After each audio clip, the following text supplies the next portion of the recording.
He was 4 for 4 from the floor, and then this happened. We're still early in the ball game, and that is KD taking the knee to the contusion. He would get a left thigh contusion. As you see, he gets Trevor Ariza's knee directly into the thigh. He would stay in the game, but not for long. You see him being helped off. Woj is going to join me live in just a moment with the very latest. Let's show you how this ended. It's a good game. Fourth quarter, close game. Kyrie, no good. Now we're going the other way. Goran Dragic has it. Goran Dragic isn't going to give it up. Taking it all the way to the hole with the Euro step. Miami ties the game at 107. Chris Rock loves it. Here we go. Here's your ball game. Tied. Final seconds. Bam Adebayo for the win. Knocks it down.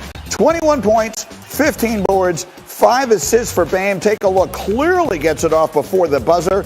Brooklyn's own Chris Rock somehow seems to be cheering for the wrong team as that one goes, and it's a big win for Adebayo and the Heat. But obviously the big story here is Kevin Durant, and the man who always has all the stories is Adrian Wojnarowski. Woj, thanks as always for getting up. What can you tell us about Durant?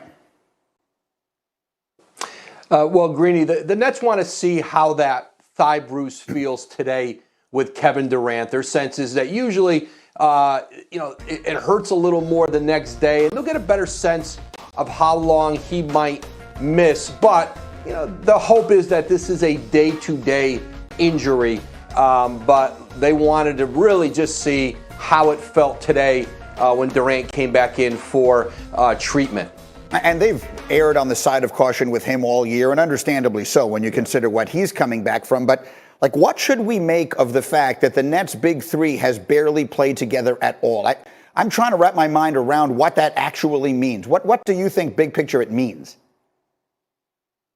Yeah, 7 games, Greeny. That's the amount of games that Kevin Durant, James Harden, Kyrie Irving have played together. And it is a concern. And I think if you're just matching up talent in the playoffs, not just the Nets star power, but the role players they have, adding a Blake Griffin in the buyout market. Joe Harris is having an outstanding season.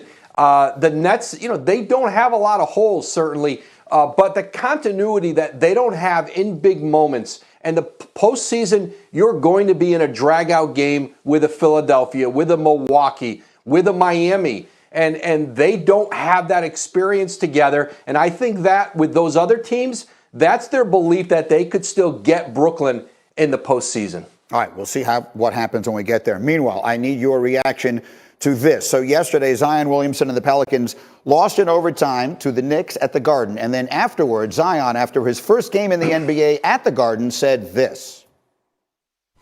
New York is the mecca of basketball. I love playing. I love playing here. This atmosphere, whether they're cheering for you, whether they're booing for you, it's amazing. Honestly, I think outside of New Orleans, obviously, I think this might be my favorite place to play outside of New Orleans. I can't even lie to you. I can't lie to you. Well, I'm sure no one in New York will overreact to that. What should the reaction be to young Zion saying this is his favorite place to play? I think it's something to watch down the road, Greeny. I think if you followed Zion Williamson closely, he doesn't just talk to talk, and he's pretty particular in what he says and when he says it. He's been very consistent like that, even back to Duke, but in the NBA. And so, listen, he's a long way away from free agency. He's only in his second year in the NBA. But I think with the way that the Knicks have been rejuvenated, the success you're seeing them have here in the short term anyway, I don't think it was completely by accident. If you the beginning of that clip, Greeny, he said, "Hey, I'm glad you asked that." It was clear he was waiting for that question. So something to watch down the road. And listen, I think we all know with New York, if you have a competent product on the floor, if that team is run well, Madison Square Garden in New York is a place that players should want to play. We'll see how New York's able to carry that forward to a time where maybe it's a more timely conversation with players like Zion Williamson. Now, for the record, Zion did play there as a collegiate. He played there at Duke, but he did not play there last season. Quickly, has that perception of the Knicks changed? With Leon Rose and Tom Thibodeau, our old buddy here, used to work with us on this show. Has that perception inside the league changed quickly? It's absolutely starting to change, and you're seeing a team that probably plays harder than any team in the league and is not going to be an easy out in the playoffs. All right, outstanding. Woj, thank you as always for getting up. We'll check in with you a little bit later. We'll see what the latest is on KD as the morning continues. Meanwhile, back to the NFL here, and we are 10 days away from the NFL draft. So let's go on the clock with some bold football predictions. Dominique Foxworth, I'm starting with you. 30 seconds, give me a bold prediction. Go. I think Kyle Pitts is going to be the rookie of the year for the offense. It hasn't happened since Mike Ditka was drafted, which was how many years ago? I don't know. Your guess is as good as mine, Greeny.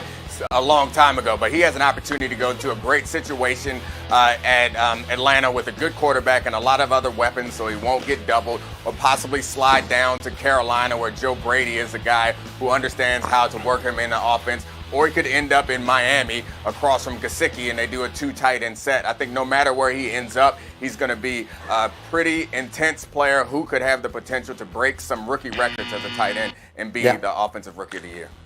It was exactly 60 years ago, Mike Ditka, 1961. And by the way, Ditka is also the first tight end to go into the Hall of Fame. It's a little early to put Kyle Pitts there, but let's see. Okay, who's next? Graziano, bold prediction, 30 seconds. Let's go. I have Washington as a team that will trade up into the top 10 to draft a quarterback. But I'm a little bit concerned now because our John Keim reports that they've changed their plans and they're not going to this Trey Lance workout today. As of yesterday, they were still expected to go. I'm going to stick with my bold prediction because we're being bold and because Washington knows they need a position. I don't think they're in a position to trade all the way up from 19 to 4 or 5, but I think if somebody they like slides toward the back of the top 10, you could see them make an aggressive move to go get a quarterback. I like that. They don't have to be there today to do that. And Carolina at 8 continues to feel like a spot where something like that could happen. Tim Hasselbeck, bold prediction, 30 seconds, go. Well, we heard Matt Miller say, talking to people inside the NFL, agents, we've heard Schefter link Mac Jones to the 49ers.